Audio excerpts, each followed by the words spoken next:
नमस्कार मित्रों, हमारे पेंशनर सरस मंच में हमारे एक मित्र ने बहुत ही शानदार कविता भेजी है। हालांकि उसमें मीडिया के बारे में जो लिखा है वो थोड़ा कड़क लहजे में बात की है। व्यंग्यात्मक लहजा तो है लेकिन उनकी कलई खोल दी है, और चूँकि वो सच्चाई है जो कि हम स्वयं इस बारे में आपसे कहते रहें कि मीडिया तिल का ताड़ बनाती है। छोटी चीज़ को बड़ी और बड़ी चीज़ को छोटा करने में भरोसा रखती है, और कई बार तो वो गायब भी कर देती बड़ी बड़ी चीज़ों को, और अकारण हवा में कुछ चीज़ें तैयार कर लेती है अपने फायदे के लिए, या यूँ कहें अपनी धंधेबाजी के लिए। उदाहरण एक पहले दे देंगे जो मीडिया के बारे में हमने इससे पहले भी बोला है कि मीडिया ये जो अभी समाज में जातियों में समाज बटा हुआ लगता है और उसको बहुत ज़ोर शोर से प्रचारित किया जाता है, और साथ ही हिंदू मुसलमान की बात। आप ये बताओ, जब आप कहीं सफ़र में जाते, होटल में जाते हैं, कहीं जाते हैं, मंदिर में लाइन लगी होती है, तो क्या वहाँ किसी की जाति आपने पूछते हुए देखा है क्या? आप किसी की जात पूछते हैं क्या? नहीं ना। जब आप यात्रा करते हैं तो आप पैसेंजर होते हैं, जब किसी होटल में जाते हैं तो एक ग्राहक के रूप में होते हैं, या कहीं भी खरीदारी करते हैं तो ग्राहक या सामने वाला दुकानदार। एक अनुमान लग जाता है कि सामने वाला ज़्यादा से ज़्यादा हिंदू मुसलमान, क्योंकि मुस्लिम एक अपनी एक अलग ड्रेस कुछ लोग पहनने लगे हैं आजकल, बहुत ज़ोर शोर से टोपी वोपी लगाने लगे, तो पहचान में आ जाते हैं, इसमें कोई वो बात है नहीं। हिंदू अब चोटी रखते नहीं, दाढ़ी कई लोग रखने लगे तो उसमें भी कन्फ्यूजन होता है। लेकिन मीडिया जो है चुनाव का विश्लेषण जब करता है, हम चैलेंज कर रहे हैं और विशेषकर चुनाव आयोग को बोल रहे हैं कि ये ऐसा कैसे करने देते हैं समाज को बांटने के लिए, क्योंकि वो ये बताता है इतने प्रतिशत अमुक जाति ने इस पार्टी को वोट दिया, इतने इसको, यानी SC ST OBC, और उसमें भी उपजातियों को वो करते हैं कि SC ने इतने प्रतिशत वोट BJP को, इतने कांग्रेस को या इंडी अलायंस को, इतने OBC ने, इतने ST ने, इतने मुस्लिमों ने। मुस्लिमों में जात की बात नहीं करें, मुस्लिमों में इतने प्रतिशत BJP को, इतने प्रतिशत कांग्रेस को या RJD को या SP को या दक्षिण की जो पार्टियां हैं। तो हम उनको चैलेंज के साथ कहते हैं ये वो कैसे कह सकते हैं? ऐसा कौन सा आंकड़ा चुनाव आयोग जारी करता है?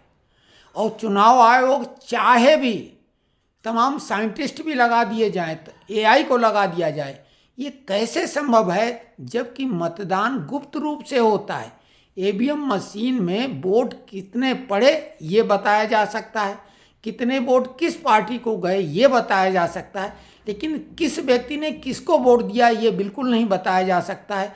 जब व्यक्ति का नहीं पता लगेगा तो उसका जाति धर्म कैसे पता लग जाता है?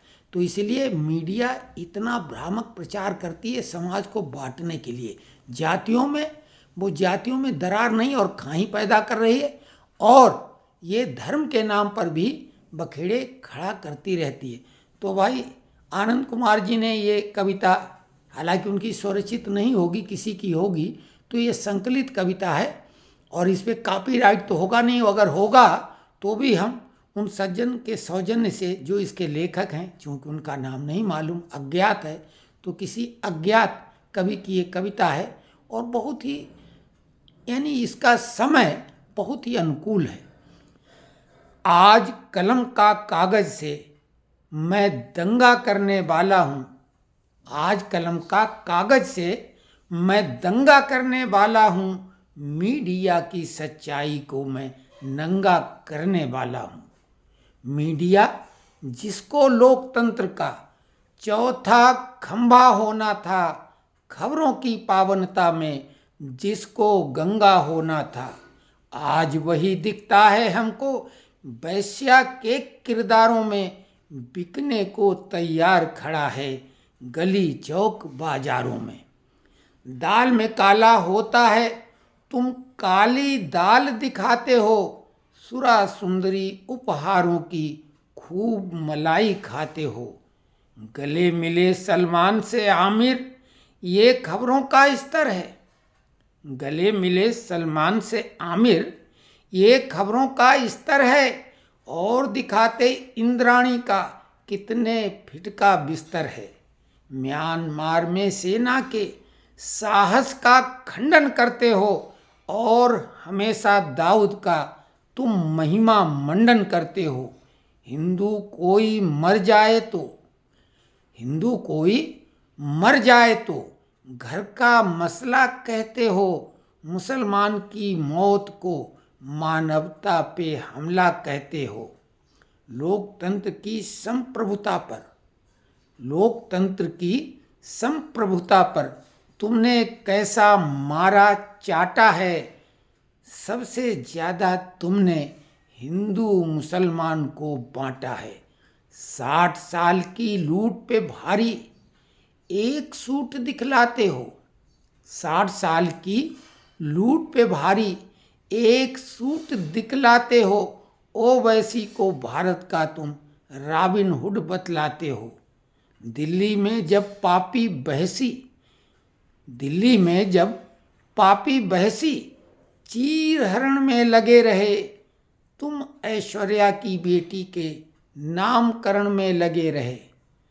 दिल से दुनिया समझ रही है खेल ये बेहद गंदा है। दिल से दुनिया समझ रही है खेल ये बेहद गंदा है। मीडिया हाउस और नहीं कुछ ब्लैकमेलिंग का धंधा है। मीडिया हाउस और नहीं कुछ ब्लैकमेलिंग का धंधा है। गूंगे की आवाज बनो, अंधे की लाठी हो जाओ। गूंगे की आवाज बनो, अंधे की लाठी हो जाओ। सत्य लिखो, निष्पक्ष लिखो और फिर से जिंदा हो जाओ। सत्य लिखो, निष्पक्ष लिखो और फिर से जिंदा हो जाओ। यानी यहाँ पर लिखने का प्रिंट मीडिया, लेकिन सत्य कहो, सत्य दिखाओ और फिर से जिंदा हो जाओ। ये डिजिटल मीडिया के लिए तो भाई आनंद कुमार जी ने कविता पेंशनर सरस मंच में भेजी और चूंकि ये सरस मंच का एक कंटेंट है और बहुत ही हमें लगा है, हालांकि कड़े शब्द हैं, चश्मा हमने इसलिए लगाया कि निकट दृष्टि थोड़ी सी कमज़ोर है लेकिन दूरदृष्टि एकदम ठीक है। तो निकट दृष्टि अपने हित के लिए भले ना हो, लेकिन दूरदृष्टि में जो हमारे इर्द गिर्द के समसामयिक घटनाएं हैं उन पे नज़र पैनी रखते हैं और अपने इष्ट मित्रों के भी हित चिंतन की हम बराबर शुद्ध लेते रहते हैं। तो धन्यवाद। कमेंट्स लिखें कि इस कविता के बारे में भी और मीडिया के बारे में, क्योंकि जो हम मीडिया के बारे में बोल चुके हैं और बोलते रहते हैं वही इस कविता में भाव हैं। धन्यवाद।